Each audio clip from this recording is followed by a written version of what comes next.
जहां बीते दिन सीजेआई बीआर गवई ने एक स्पीच में आर्टिकल 370 का जिक्र किया था, एक ऐसा पल जहां उन्होंने सुप्रीम कोर्ट के एक अहम फैसले का सम्मान किया था, वहीं अब उनके सामने एक नई और कहीं ज्यादा सेंसिटिव मांग रख दी गई है। इस बार बात हो रही है जम्मू एंड कश्मीर की उस स्टेटहुड की जो अगस्त 2019 में उनसे छीन ली गई थी। एक open letter chief justice of India BR Gavai को लिखा गया है। सीधा, स्पष्ट और गहरा संदेश। लेटर लिखने वाले सिर्फ आम नागरिक नहीं बल्कि देश के कुछ सबसे प्रभावित और जिम्मेदार लोग हैं। नाम अगर पढ़े तो former union home secretary Gopal Pillai, former major general Ashok K Mehta, former air vice marshal Kapil Kak, Radha Kumar जो इंटरलोक्यूटर रह चुकी है जम्मू और कश्मीर के लिए, और former union secretary Amitabh Pandey. ये 5 लोग पहले भी आर्टिकल 370 के मामले में पिटिशनर रह चुके हैं और अब एक बार फिर सुप्रीम कोर्ट के दरवाजे दस्तक देते हुए पहुंचे हैं। तो चलिए देखते हैं कि इस ओपन लेटर में लिखा क्या गया है।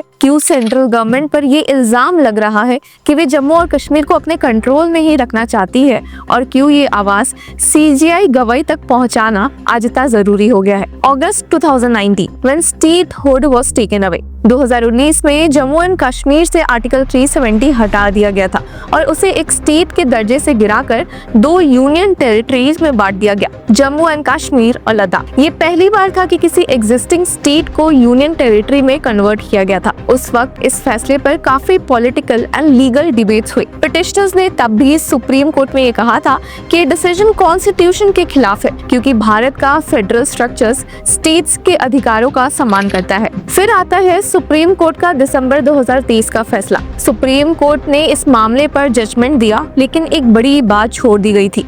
कोर्ट ने ये नहीं बताया कि पूरे स्टेट को यूनियन टेरिटरी बनाना कॉन्स्टिट्यूशनल था या नहीं। क्यों?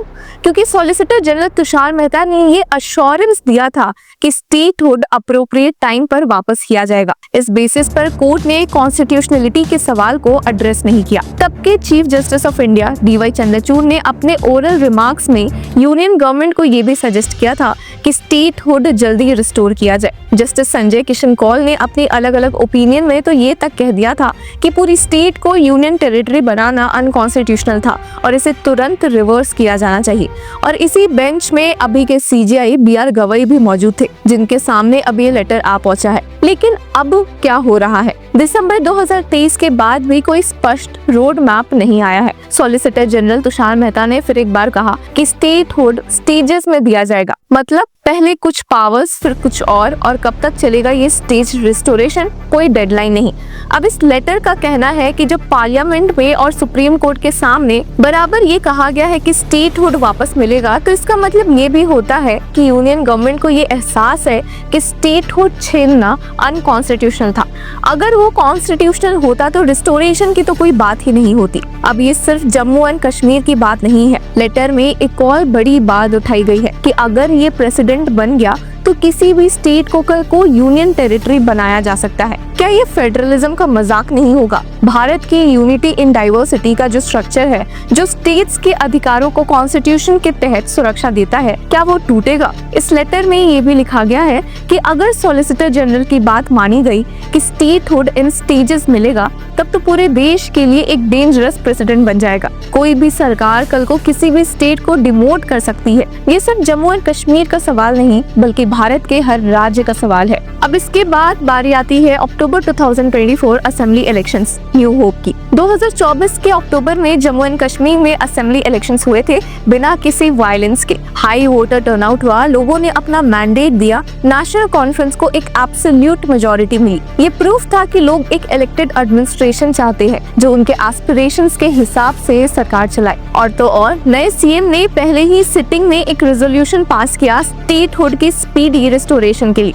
लेफ्टिनेंट गवर्नर मनोज सिन्हा ने ये resolution president doctor Draupadi Murmu को फॉरवर्ड भी कर दिया था, लेकिन 8 महीने बीत चुके हैं, अब तक कोई एक्शन नहीं है। अब लेटर में लिखा गया है कि सरकार अब पहलगाम टेरर अटैक का एक्सक्यूज यूज कर रही है कि अभी स्टेटहुड देना सेफ नहीं है, लेकिन लेटर राइटर्स कहते हैं कि ये तो सबसे सही वक्त है। अटैक के तुरंत बाद सबसे पहले प्रोटेस्ट किसने किया? जम्मू एंड कश्मीर के लोगों ने। Candle light marches, business bandhs, black arm bands in mosque, ये सब उन्होंने किया। मिरवेज उमर फारूक ने अपने सपोर्ट दिए विक्टिम्स को। तो क्या ये सब एक सिविल सोसाइटी की मैच्योरिटी नहीं दिखाता? पहले पुलिस ने कहा 2 पाकिस्तानी और 2 कश्मीरी अटैकर्स थे। उसके बाद जो क्रैकडाउन हुआ, 1500 से 2000 कश्मीरी लोगों को उठा लिया गया था। कुछ के घर तक बुलडोज कर दिए गए थे बिना किसी लीगल बेसिस के। सुप्रीम कोर्ट ने बुलडोजर एक्शंस के खिलाफ पहले ही डिसीजन दिया है, लेकिन यहाँ उसकी भी परवाह नहीं की गई। अब एनआईए ने क्लैरिफाई किया है कि अटैकर्स पाकिस्तानी ही थे और कश्मीरी लोगों ने शायद अंडर ड्यूरेस उन्हें सिर्फ खाना दिया। फिर ये सारा रिप्रेशन किस लिए? अब सवाल यहाँ पे ये भी है कि एक इलेक्टेड सीएम तो है, लेकिन ना उन्हें सिक्योरिटी ब्रीफिंग्स मिलती है, ना उनका ओपिनियन पूछा जाता है। ट्रांसफर पोस्टिंग्स में भी उनकी बात नहीं मानी जा रही। दिल्ली के मामले में सुप्रीम कोर्ट ने रूलिंग दी थी कि इलेक्टेड गवर्नमेंट के पास पावर्स होने चाहिए, लेकिन जम्मू और कश्मीर में उसका उल्टा ही हो रहा है। वहाँ कोई ह्यूमन राइट्स कमीशन भी नहीं है। लोग एमएलए या मिनिस्टर के पास अपने प्रॉब्लम्स ले जा भी नहीं सकते, क्योंकि पुलिस उनसे आंसरेबल ही नहीं है। तो फिर लोग जाए तो कहाँ जाए? अब ये open letter chief justice of India BR Gavai को दिया गया है। लेटर कहता है कि ये एक ऐसा मामला है जिसमें सो मोटो कॉग्निजेंस लेना चाहिए।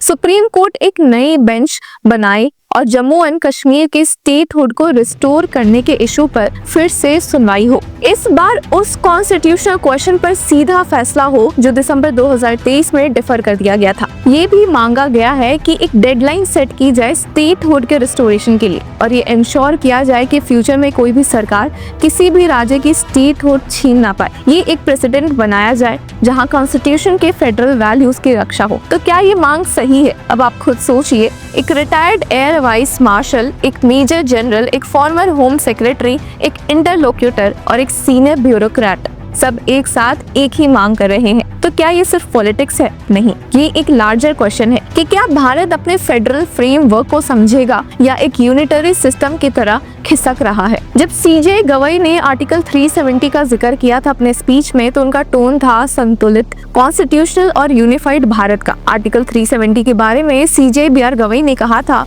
कि when Article 370 was challenged, it came before us, and when the hearing was underway, I recalled Dr. Baba Saheb's words that one constitution is suited for a country। लेकिन अब उनके सामने ही एक मॉरल एंड कॉन्स्टिट्यूशनल चैलेंज आ खड़ा हुआ है कि open letter सिर्फ जम्मू एंड कश्मीर की स्टेटहुड के लिए नहीं, बल्कि भारत के फेडरल ढांचे के लिए भी एक टेस्ट है। तो क्या सुप्रीम कोर्ट इस अपील को अपनाएगा? क्या नए चीफ जस्टिस के टेन्योर में जम्मू एंड कश्मीर वापस अपना राज्य बन पाएगा? सवाल मुश्किल है, लेकिन वक्त आ गया है कि इसका जवाब दिया जाए। और ये जवाब सिर्फ कानूनी नहीं, लेकिन संवैधानिक, संवेदनशील और राष्ट्रीय दृष्टि से भी होना चाहिए। अब जम्मू एंड कश्मीर सिर्फ एक प्लेस नहीं है, एक भारतीय अस्तित्व है, उसकी आवाज सुननी पड़ेगी। तो व्यूअर्स, आपकी क्या राय है?